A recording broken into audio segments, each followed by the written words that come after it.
Welcome to a new video. My name is Robbie, I am an aspiring writer, and in this channel I document my writing journey, trying to fit my writing in between my 9-to-5 job. In this video I wanted to speak about my process of creating a novel. So if you were following this channel, you might have seen that I've recently finished a novel that I was working on. It was a contemporary fiction novel going by the alias of Project East. That novel is currently going through the querying process, so far with very little success, but that's a topic for another video. But in the meantime, I have started to work on another novel that I am calling on this channel Project South.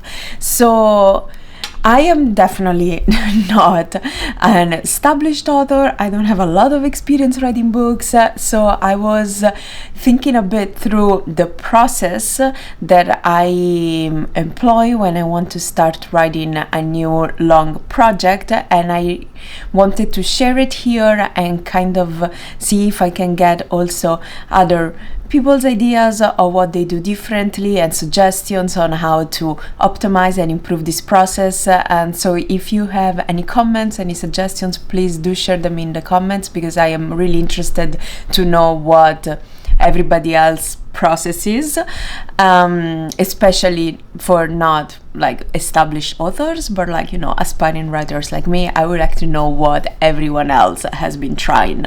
So let's jump right away on my specific process, and again, very open to criticism, suggestions, comments, anything. I want to improve this. So usually I think I follow mostly 4 steps in the, you know, in the very early stages of writing a novel. And the first step, I call it step 1, let it brew. And by this I mean that, for example, the current project that I'm working on, Project South, I have had it in my mind for at least 2 years before actually starting to do any work on it. And in these last 2 years, I was actually working on Project East, going through many different rounds of drafts and editing and trying to finalize it and getting it ready to submit to editors and agents. And so during this time that I was working on Project East, I still had the idea for Project South in my brain, and I was still kind of letting it brew, mulling over it, thinking, and I feel that this is a very important step, because depending on the length of it and if it actually goes on in my mind, if I obsess over this idea, then it's something that it's worthwhile exploring in a long project. If I even just forget about it, then clearly wasn't something that really had my attention. It wasn't the right hook. So for this book, I have definitely continued to think over and obsess over this idea for 2 years, to the point when I felt ready to go almost seamlessly into step 2. And step 2 for me is jot down notes. So in this phase, which I guess it has some overlap with step 1, is whenever I find myself obsessing over this and thinking about the story or the characters or the setting, or whenever I have a thought about it that I think will help me develop the story, I write it down on my just notes app on my phone. These are very long lists, and I have like a whole note open for Project East as well, where basically I went through very long quotes, some descriptions, some action, some quick hook for the characters, basically anything that could come to mind that I thought at the moment I could use in the writing or in the charting of the novel itself. And I, at least for Project East, which is the completed project, I found that probably about 80% of the notes that I just wrote down on the moment, I ended up using in one way, shape or form in the book, and the others got discarded. But so when I obsess enough over the idea and I find the energy or the spring to actually write down notes about it, I think is when the idea is clearly developing and maturing into something that I will be happy to work on for a very long time.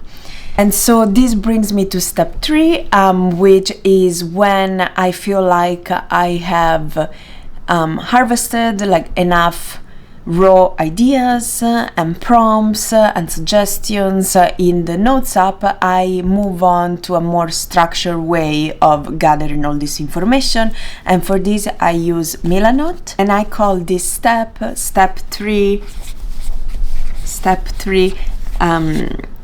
visual mind map.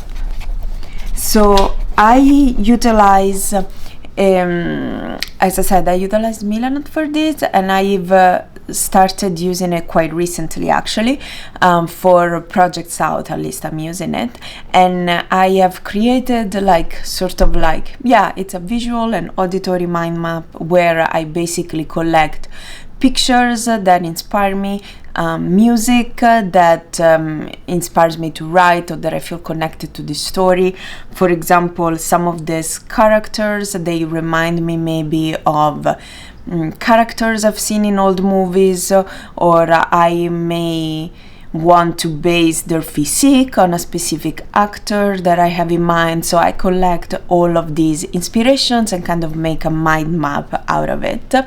And then this can go through Milanote, it can go more or less in detail. So for example, yes, I have the main visual mind map, but then I may open specific tabs to actually describe the characters. And in that I write a full profile for the characters, not only their age and their job, things like that, their families, what their struggle, what they want to achieve in life, and sort of where they are at the moment and where they want to be by the end of the book. Yeah, and I think this mostly how I understand the mind map to be. So it's a more developed next step from just randomly jotting down notes on my way to work or whatever, or on the train. And then ideally, if all of this goes according to plan, there is a moment where I find this strong urge to sit down. For Project South, I did it in the public library in New York City. I went to the Rose Room, I sat down for a few hours and I charted out the entire plot of the novel. So I call this step 4, charting the plot. And I really wonder if this is a step that you guys also have or that you do, because for me it really comes to a moment where I have the entire story in my head, and this doesn't mean that it can change, and it's not, maybe it's the main story, like I don't have every single subplot, everything charted out, but I know what the story will be, what the main turning points will be, and how to get from point A to point B. I more or less know all of this. So when I sit down, I write basically as if I was going to tell you at the start, this is what happened, and then this, and then this, and then this, and at the end, this is what happened. So in a very descriptory way, I guess. I even sometimes break it down in chapters, and I definitely always break it into parts because my brain, for some reason, works in a 3 parts division. So even Project East at the very start was divided in 3 parts, but then the parts were unnecessary to the plot, so I removed them, but they were useful for me to chart the movement of the story and where the main turning points were. So that's the same thing that I did for Project South now. I basically have a Word document which has a description for all of the main chapters from the start to the end, and then once this part is completed is when I feel comfortable to actually really sit down and start writing the book. So before this, I don't really write any scenes. I know that some other writers like sit down, I would write snippets here and there, but for me, not really. I need to wait for this moment when I have a clear idea, and then again, obviously, as I said, it can change, but from that moment onwards, I start writing. and also I feel like I don't face too much of a writer's block because I more or less know where I'm going. Then of course with big exceptions, some days it's really hard to write, but yeah. So I don't know what you guys think, what your process is. I would be very interested to know. This is how I have been writing my first book, Project East, and how I'm writing my second one, Project South. Obviously everything is unpublished, it's still just a dream of mine at the moment, but yeah, but still we have to develop our ways of doing things. So I will be really interested to read you in the comments and know how you work through the long form projects. Yeah, apart from that, thank you so much for watching, and yeah, for listening to me ramble about my writing process, and I'll catch you in the next video. Ciao!